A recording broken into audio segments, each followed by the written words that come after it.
This is Break the Case with Jennifer Coffindaffer. Inside the evidence, behind the headlines, from someone who's been there.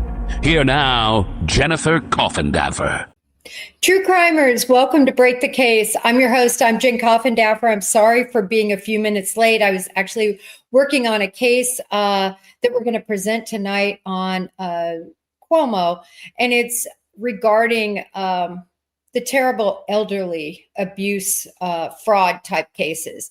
And so I'm really excited about that because that's another area. It's like children. The elderly should be protected at all costs. But nevertheless, I'm sorry for being a little late today. I wanted to come on because of everything flying around about the Celeste Rivas Hernandez case, Celeste Rivas, we'll call it, and David, D4VD. Again, for those of you who don't know the case, Celeste Rivas was found in the front, that means the front trunk area of his Tesla. And essentially, there's been no charges in the case. There's been no suspects named. And a lot of people have a lot of questions. And I keep seeing it flying around. My DMs keep getting lit up. Just on Twitter alone, the questions are just flying on different strings on the platform, on my platform. So I thought, okay, you know what? I need to go live and answer some of these questions. And I'm going to be looking at what you all have to say too. Well, I don't have my glasses anywhere close, so I'm going to have to really look close. Let me get you guys all up on the screen too, so everybody can see all the questions y'all have. So first of all, I want to address the FBI. A lot of people are asking if the FBI is involved. First of all, I did look to see if the LAPD has responded in any way about that. I haven't seen anything where they say the FBI is involved. I haven't seen anything saying the FBI is involved. But a lot of people in social media are stirring up that the FBI is involved. Let me tell you why. And if somebody knows or has some hardcore fact that they're involved, I'm glad to hear it. But let me tell you why I don't think the FBI is involved. This is not Delphi, Indiana. This is not Moscow, Idaho. This is not, a small town in any state in the U.S. This is Los Angeles. This is the Los Angeles Police Department. They have an extremely good and extremely competent forensic unit.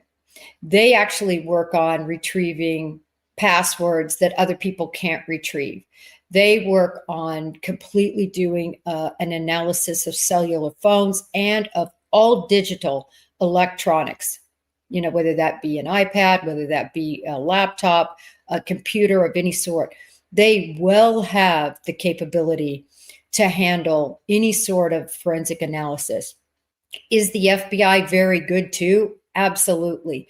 Is the Secret Service is very good as well. In fact, the Secret Service actually has some software that no one has but the Secret Service in a particular area of analysis that they do. But I would say, certainly the pinnacle. Okay, I'm biased. I'm former FBI, retired FBI, so I'm a little biased. I would say the best of the best unit is the Bureau, but they are limited in what they can do by several things. First of all, a department like the Los Angeles Police Department is not going to want to go to the FBI. They are going to want to keep that case, the case of Celeste Rivas and her murder, within their own department. They don't need any outside agency help because they are so big, so robust. They have so many resources. When you're talking LA, when you're talking New York, Houston, Dallas, all these departments are very self-sustaining, and it's unusual. It's not unheard of, certainly. And we work very well, meaning the Bureau works very well with all these large departments. But I'm just saying, absent some very specific need, they are the most experienced in homicide investigations. They're going to be the most experienced in their area of jurisdiction. They're going to know a lot about it. Not that the agents that are assigned to Los Angeles know a lot too, but again, they handle that entire metroplex. So they're going to handle all the cities surrounding LAPD or Los Angeles. The area of a Los Angeles agent is huge. And recall also, FBI agents are compartmentalized to particular crimes. Some squads work domestic terrorism, other counterterrorism, other violent crime. So there's all these different vast amount of squads that work very specific areas because the Bureau, unless you work what they call a resident agency assignment, where then you have to become a jack of all trades, because what happens in your little area, you have to investigate every single crime potentially that happens, no matter what kind of crime it is. But in Los Angeles, for those FBI agents that would be assigned there, they're going to be very specific to a very specific area. So this is why I believe, in large part, that there is no way, no reason for the FBI to be involved. If they were involved, it would be through what we call a case that is called police corruption. That's literally what it says on the jacket. It's literally the numerical designation that we have for a case. It's called a police cooperation case. What does that mean? It means that you've predicated a reason to your supervisor why you think this should be opened. And typically it's because that police force has come to you. The Bureau doesn't go to somebody and ask for help. They would be asked for help from their particular department, would have said, listen, we don't have the manpower, we don't have the resources, we don't have the knowledge to conduct this investigation. We need your help. The chances of that happening in this case, I think, are extremely slim. It would have to be for a very specific reason, very, very specific, and that even a case like that would be open. And if a case like that would be opened, it would be very focused for that FBI office to offer the resources or what was asked for by the LAPD. So for this reason, unless somebody's telling me otherwise, I don't think there's any way the LAPD has asked out in this way. So do I think the FBI is running this investigation? Absolutely not. Are they in charge of this investigation? Absolutely not.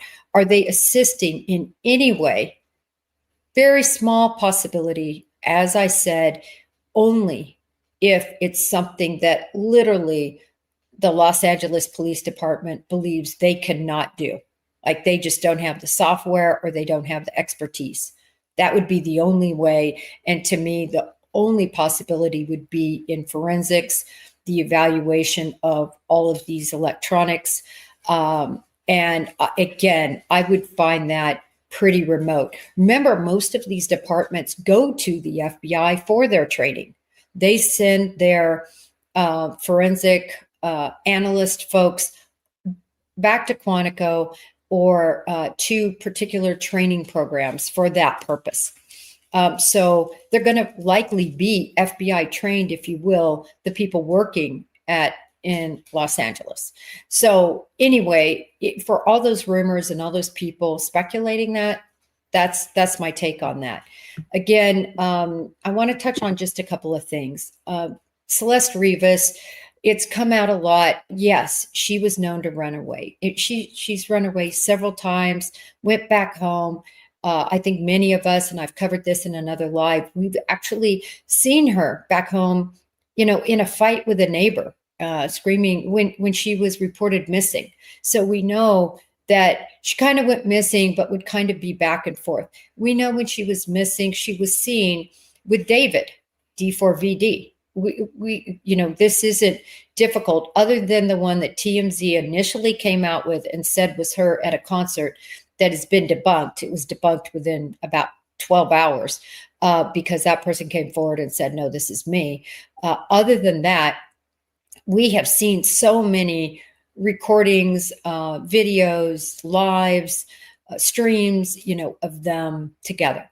So it's no secret that when she was quote unquote missing, she was actually missing in plain sight. She was around. So there's a lot going around on social media about that.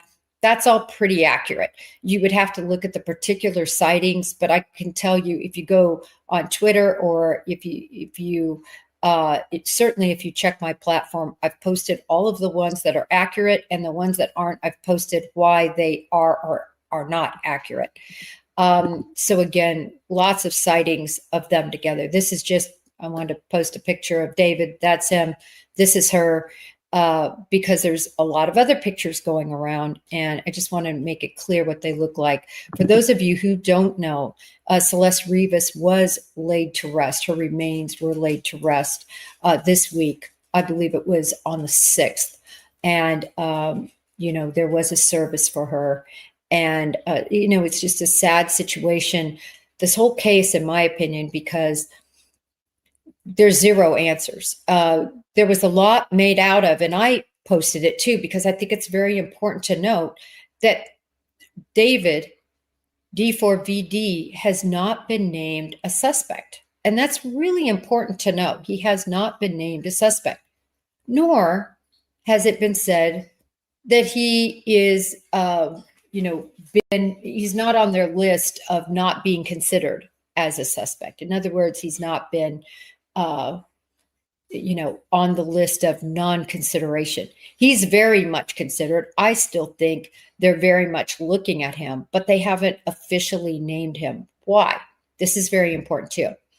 This comes down to really one big issue, and that is until a forensic anthropologist or somebody who really a forensic anthropologist, it comes down to that, or I should say, or an ME that is very much trained in that area of, they might not be an actual forensic anthropologist, but they're trained and have worked in the area of identifying causes of death with bodies that are in the condition that Celeste's body was in. We aren't going to know what happened to her. And that's a big problem, because how can you charge they've already designated this a homicide, but how can you say it's an actual murder if you don't know the cause? Was it strangulation? Was it blunt force trauma? Was it a stabbing? Was it a gunshot wound? What happened to Celeste? They have not been able to discern that, and that's a really, really a big problem. Until they can determine a cause of death, I think it's going to be very difficult for anyone to have real answers about that piece of it. But what they should be able to have answers about is this. She was found in the frunk. This is the frunk. And I call it the frunk, and I brought this other picture up I wanted to show you. This is what a trunk looks like. It's big. You conceal a body. You conceal more than one body. But in this frunk, and I tried to show everybody here, this is our Tesla. We have a Model Y. He has a Model X. The difference of room there is literally 2 cubic feet, which is nothing. You could fit golf clubs in the new frunk. They made it long enough now to fit golf clubs in. It's shallow. It's not wide. And I am the same, more or less. I might be even smaller, actually, than Celeste Rivas, weight-wise. But we're the same height. I'm about 5'1.5" inches, and Celeste, they said, was about 5'1". And I think we probably weigh about the same. When her body was recovered, it weighed 71 pounds, about 71 pounds, everyone. This is the actual picture here, and I'm not sure how it's coming off on your screen. You can see it's in a bag. I did this whole, because this is what I do. If I'm trying to figure out, can a body fit in, and I have that body and I have that trunk, I'm going to see if it's possible. She was in this bag. You could see it's a large, like lawn leaf trash bag. I had my husband try to squeeze me in a large long leaf trash bag. He was sort of able to get me in there. It's so slippery. Very difficult to hold, very awkward. Dead weight is just very, very difficult to manipulate. So essentially, It was impossible to put me in that frunk either without me being in a bag or with me being in a bag. So how can she fit into this? Well, I believe, and the initial reports, which I've showed many, many times, the initial report says Celeste Rivas, was dismembered. And that makes sense to me that she would be dismembered, because I don't know how else she could have possibly fit in this front area. So that's the situation with the dismemberment. Have I seen it other than the initial reports? The initial reports talked about it. It was her head and her torso that were in the trunk. And then they also said, obviously, her index finger was there because the shush on her right index finger with 3 dots. So, and that's what made it unique, right? I understand that Lindsay Lohan, she has the shush tattoo. So does, I believe it is Rihanna.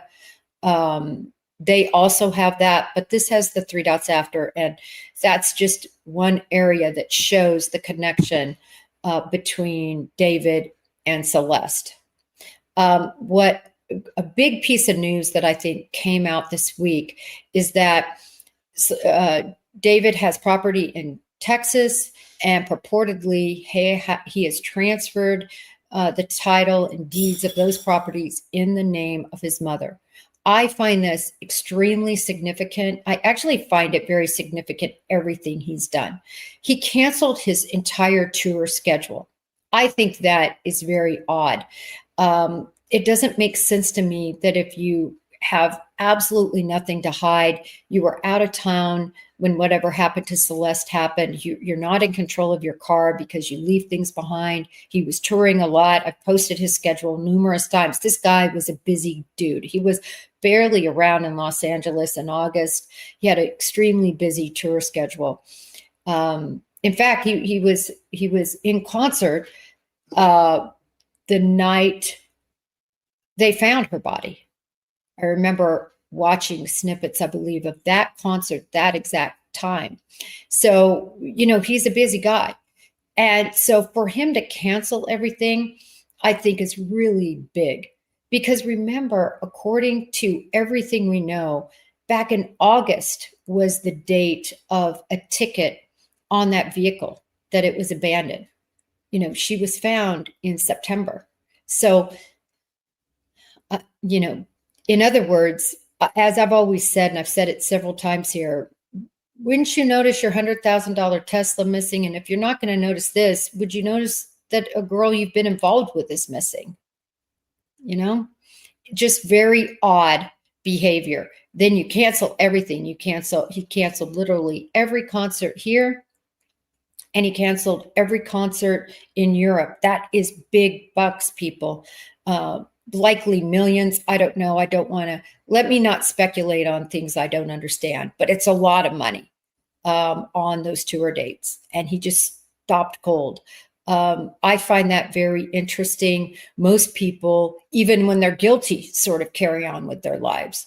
And certainly when even when they're not guilty, and certainly those people, when they're guilty, they take a powder typically.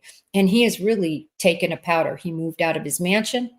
He hasn't, as far as I know, been seen in public. He hasn't given a public statement, except for through his spokesman, who said early on he was cooperating.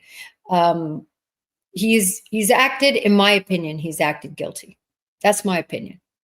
Maybe he's just feeling guilty about having a relationship with a young girl.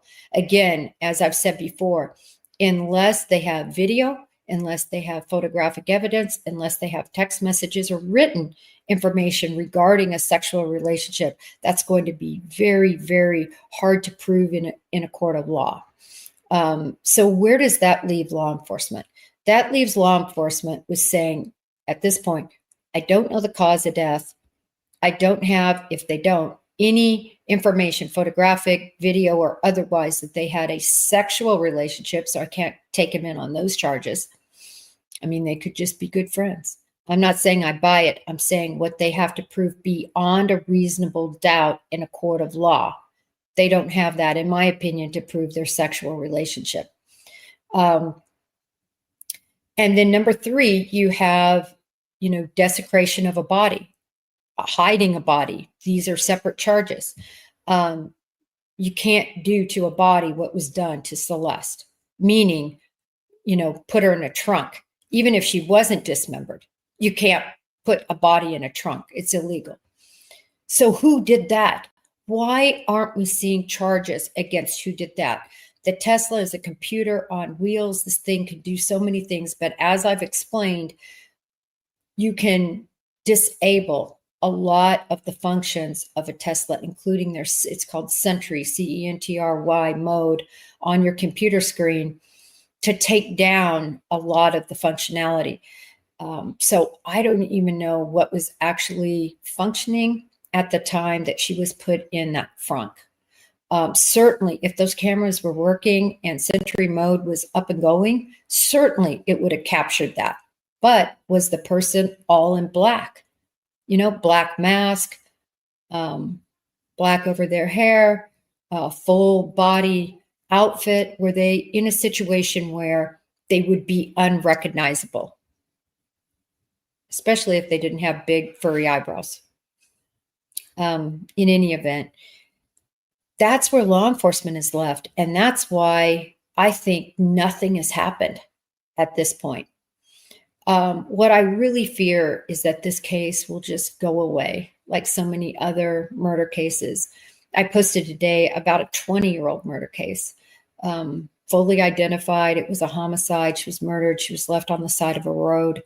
There's so many cases, even though we talk about a lot of cases that have been solved, there's so many cases that never, ever get solved. And this would be just a crying shame if nothing is ever done on this case. I feel terrible because I do not have my glasses and I really want to look at what you all have to say. I want to leave up this photo of Celeste in the frunk just for you guys to take a look at while I run off and grab my glasses real quick. Take one. Okay, I'm back. Took less than 1 second. All right, let me look. I really want to see what you all have to say here. So I'm going to go back through your comments. Let's see. People are just, again, asking about the house. Listen, this car, this is his car. Okay, this is me in mine. Okay, I have a white one. This is the actual footage, and I have so much footage. I put it up on my Twitter of the actual vehicle and the bag, this black garbage bag. You could see this little teeny area compared to a real trunk. So I just don't want people to get confused about this little area. Basically holds golf clubs. Have the shortest person stand up to a set of golf clubs. And recall, too, there's things like rigor, in other words, where the body stiffens up. So it's very difficult and heavy to manipulate a body.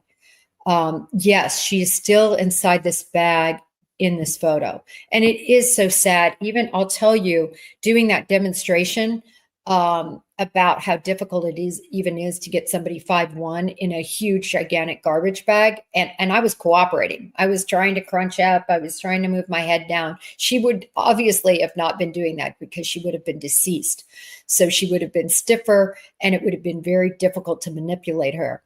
Yes, it's horrible because even just say she wasn't dismembered, they would have had to completely break down this body to be the size of golf clubs. And that's the size of what would fit in this trunk. Let me see. The bag is hanging out because this is a picture of sort of law enforcement is kind of manipulating the bag. And this was just the picture taken. I've got the pictures from the yard, the actual yard that the car was towed to. Recall it was towed there and it took over 2 days for anybody to really smell the stench of a dead body and finally call police and say, listen, this car stinks, which I have always found it interesting that this vehicle was on this road very near David's house in a residential area. And I have always been shocked that the time frame it was there, that there would not have been more people realize. I do want to make it clear, and again, I post a lot of this on my Twitter so you can see some of these photos, but the photo was in sort of a circuitous area, meaning it was not in the most readily visible area. It was certainly on a roadway. It was certainly visible. I mean, everybody was angry it was there. He was paying $20,000 a month, everyone, 1 month, for his house rent. This was like a mansion. It was a mansion. It's very nice. I post a lot of pictures on it. I wish I had more here to post. We're limited. And without me going back and forth and grabbing them, I'm limited what I can pull up on this. You're limited to only 10 photos. But nevertheless, this is the photo. It's from that lot. You can see when they open the front, you could see the people around, and then you could see this. And this was the closest up. So I, made it a little bit more narrow than if you would see people and everything. So you could see this. This is a gigantic lum bag. The reason it looks out of proportion, for those of you asking, this is a real trunk. You see how big a body looks. So that trash bag looks big and oversized, looks oversized, but it's because that front is so small. Like I said, here, our car is almost the exact same dimensions. Literally, it's, give 6 inches this way, 6 this way, 6 this way, and 6 this way. It's almost the exact same size. In the actual, he had, I believe, the X version, and that version could fit golf clubs. That's it. If you look at the front, just the golf clubs can go in there, and that's why I think they modified it probably to make sure that golf clubs could fit. But there's still no way for a human to fit. But that's why you see that trash bag, how they have it. I'm going to go back to this one. You'll see how that trash bag is sort of, not fitting because it's not the correct size for a trunk. And whoever wrote in there that, geez, how horrible her suffering. I'm telling you, just being in that trash bag, I know she wasn't in there alive and I was in there alive, but horrible to think of what they did to that body and to crush it down in there, in that front trunk area of that Tesla. Just horrible what they did to her. You guys, I'm going to continue to cover this. Again, just to recap, I do not believe the FBI is involved. Only because I think the Los Angeles Police Department has the resources, manpower, expertise, and forensic technology that they need to do what they need to do to obtain evidence from the phones and from the devices. Okay, that's number one. Number two, I do believe she was likely dismembered, because there's no other logical way I can figure out for her to fit in this trunk. I'm going to digress one moment and let you know a real case where I did something very similar, for those who might think it was odd that I would try to do a demonstration with this. I had a case. It was a 6-year-old missing child and autistic child, and they had a room. This house was one of the worst houses I've ever been in. There were only mattresses. There were rats, cats, feces. It was one of the worst places I've been in. Probably one of the worst places I've been in. I've been in a lot of bad ones. The gang houses were also truly bad, but this one was one of the worst I've seen. And this child, they actually, because this was a child that liked to wander, they called them elopers, those who have autism. They actually had all the windows boarded up because he had eloped so often. And this was an actual, loving mom and loving family. He had brothers. They were just so, I guess, beyond dirt poor, but I agree with you. Many people who are dirt poor are extremely clean. That was not the situation. It was horrible. In any event, they had thought that he had gotten through one of the windows that had these crossboards. It was pretty much boarded up. And because the mother had said that the door was locked and there was no way he could have gotten out. Well, when I was in his room and he was only 6, he was only about 4 feet tall.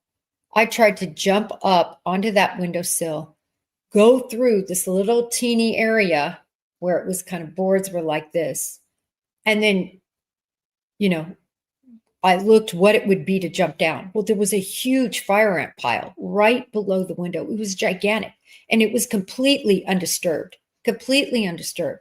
So there was no way, this child could jump up on this windowsill. It was a way high up window.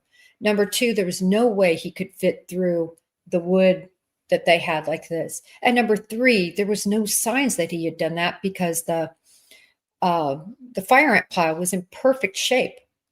So my point to all of this is it's very important and crucial in any investigation, and all of us do it that have ever done investigations, is to take a common sense approach and say, is this even possible? And I truly don't believe it was possible for her to fit in this frunk in a full body form. And that makes sense with the initial investigative information that came out. And I've posted it all on Twitter from the information to the local networks. And that's always usually the best information initially, is look at the local, I think it's KTLA, I believe, is the station that's kind of been my go-to in early on. I believe that was the name of the station. And they were great because they had so much information. And they continue to have good information. But now a lot of networks do. Obviously, News Nation is who I really go to because I know that they are very concerned about making sure the information that they put out there is true and accurate. All right. I think that is about it, everyone. I just wanted to touch on these main points. I will continue to follow Celeste Rivas's case. Look, Celeste, she deserves that. Very troubling situation with all the running away. And for everybody who was able to join in tonight, I really appreciate it. It's a Friday night. And I know people have a lot going on. Date nights, probably football. It's Friday Night Lights normally for us, but unfortunately, there's a huge storm where we're at. And so everything was canceled, including football. It's serious when that happens. So everything's been canceled. It was also today and through the weekend had a huge tennis tournament that I play in. I play in 2 tournaments for charity. One tournament is for abused and battered women, for a shelter specifically. And the other one is for breast cancer. My mother who raised me, I'm adopted, as many of you know. The mother who raised me, she passed away right when my daughter was born. She was only 62 years old, and she actually died of lung cancer. But I'm sensitive to cancer. And then my mother, who's my biological mother, who I later found when I was 27, went in search of both my mother and my father, biologicals. And she had breast cancer and had several lumpectomies. She's completely clean and doing great, in her 80s now. And then my sister also, she was adopted. I was adopted. She also has had breast cancer. So one with lung cancer, different, and then 2 with breast cancer. So breast cancers are really important. Cancer really of all nature is important, I think, from a charity aspect. But our tennis tournament got rained out. They're going to try to do it tomorrow. I doubt if it's going to happen. So I'm really bummed about that. But anyway, for the rest of you who are enjoying beautiful weather wherever you're at, and with this great weekend ahead, thank you so much for joining on Break the Case. If you liked it, subscribe, become a member. It's $1.99. We put out different episodes that we don't put out to everyone else. And so hopefully maybe you might join our community. And tonight, if you're around Chris Cuomo, we're going to be talking about elderly abuse, a very specific case, and kind of what's going on with people taking advantage of elderly people. Until next time, everyone, thank you for being here, and may justice be served.